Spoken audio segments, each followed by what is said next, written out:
É muito bom contar com a sua presença e audiência e mais essa reflexão bíblica do Grupo São Jerônimo. Você é a nossa razão de ser, é a nossa missão, o nosso serviço. Bem-vindo, bem-vinda.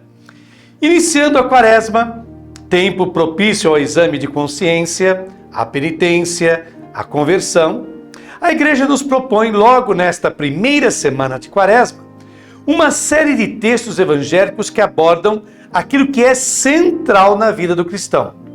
Ontem, segunda-feira, a parábola do juízo universal, que está lá em Mateus, capítulo 25, versículos de 31 a 46.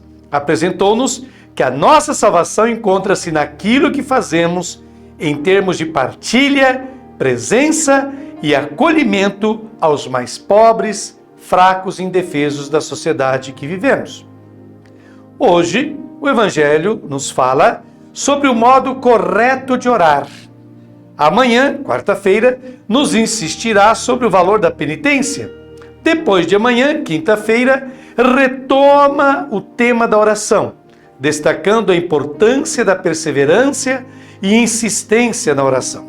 Sexta-feira, fechando a semana, o tema será a reconciliação, a pacificação de nossas relações com os outros. O texto evangélico de hoje, terça-feira, é Mateus capítulo 6, versículos de 7 a 15, como aparece aí na sua tela. Encontra-se no centro do Sermão da Montanha, que vai do capítulo 5 ao 7 de Mateus.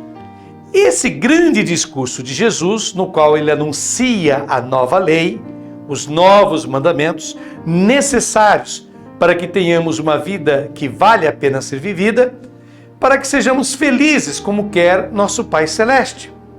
O Pai Nosso é como se fosse uma síntese de tudo aquilo que Jesus busca nos ensinar em seu Sermão da Montanha. Primeiramente, antes de ensiná-lo, Jesus faz um importante alerta. Quando orardes, não useis de muitas palavras, como fazem os gentios, pois eles pensam que à força de muitas palavras serão atendidos. Está em Mateus capítulo 6, versículo 7.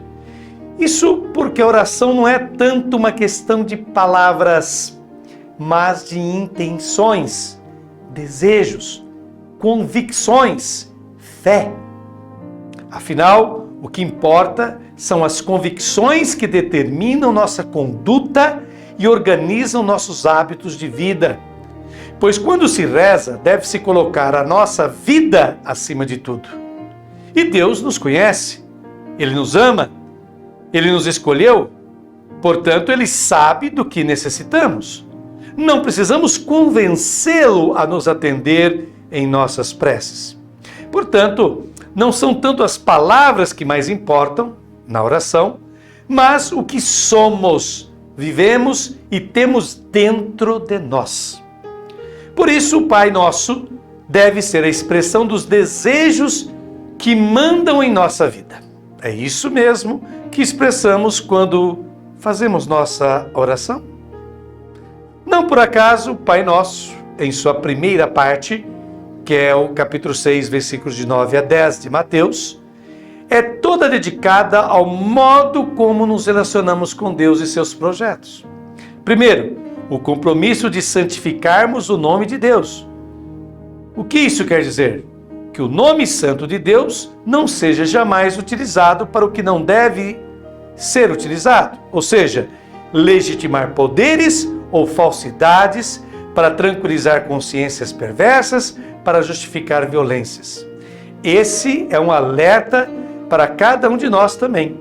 Precisamos ter uma imagem correta de Deus, pois Ele não se presta a ser um tipo de pronto socorro para as nossas necessidades. Ele quer ser levado a sério e nos leva a sério também. Não podemos ser infantis e ingênuos diante de Deus. Segundo lugar, o principal pedido do Pai Nosso é que venha o teu reino. Esse é o principal pedido. Venha o teu reino. Com isso, estamos pedindo que os critérios, os valores do Evangelho, o modo de ser e viver de Jesus impregne toda a nossa sociedade. Que os seres humanos possam construir uma sociedade na qual todos vivam e sejam tratados com dignidade, respeito e amor. Terceiro lugar, quando se pede, seja feita a tua vontade, não rezamos para que Deus faça a nossa vontade acontecer. Isso pode soar estranho, mas é o que Jesus está a nos dizer quando nos ensinou essa oração do Pai Nosso. Nós rezamos, antes de mais nada, para que se realize a vontade, o desejo, o plano de Deus neste mundo, com a nossa contribuição e adesão. Deus, portanto, não está a nosso serviço. Atenção para isso. Ele não nos ama e nos trata como pessoas adultas. Ele nos ama, melhor dizendo, desculpem, ele nos ama e nos trata como pessoas adultas, portanto autônomas, conscientes e responsáveis. Então essa é a primeira parte do Pai Nosso. A segunda parte do Pai Nosso, que está em Mateus capítulo 6, versículos de 11 a 13, diz mais sobre a pessoa que está orando. Vejamos, primeira coisa, o pão. Nosso querido Pai não quer que nos venha faltar o essencial, o indispensável para vivermos com dignidade. Portanto, o seguimento de Jesus não diz respeito apenas ao que é do mundo espiritual, seja lá o que isso for, mas relaciona-se ao cotidiano, à vida concreta das pessoas. Não pode faltar aquilo que é necessário para que uma pessoa tenha vida digna. Ou seja, não pode faltar moradia, vestimentas, alimento, instrução, saúde. Tudo isso é pão, é o pão que nós pedimos. Na segunda parte do Pai Nosso. Segundo pedido, devemos ter a capacidade de perdoar. Isso é tão fundamental, tão importante para Jesus, que ele o repetiu várias vezes e o incluiu em sua própria oração. Após concluir a oração, Jesus retoma a esse assunto nos versículos 14 e 15, deixando claro que a medida do perdão que concedermos aos outros será exatamente a medida do perdão que receberemos de seu Pai. Portanto, quem não perdoa não tem perdão. Isso é algo extremamente grave e importante no cristianismo. Terceiro e finalmente, Jesus, no Pai Nosso, reconhece a fraqueza de todo ser humano sujeito às tentações, a desviar-se do caminho do reino de Deus. Assim sendo, é sabido que tentações sempre existiram e existirão. O Pai Nosso dedica-se a suplicar a Deus que nos dê forças para não sermos derrotados pelo mal, pelo maligno. Doravante, que essa oração possa ser rezada com mais consciência e compromisso por parte de cada um de nós. Muito obrigado a você que nos acompanhou. Até amanhã em mais uma reflexão da Palavra de Deus.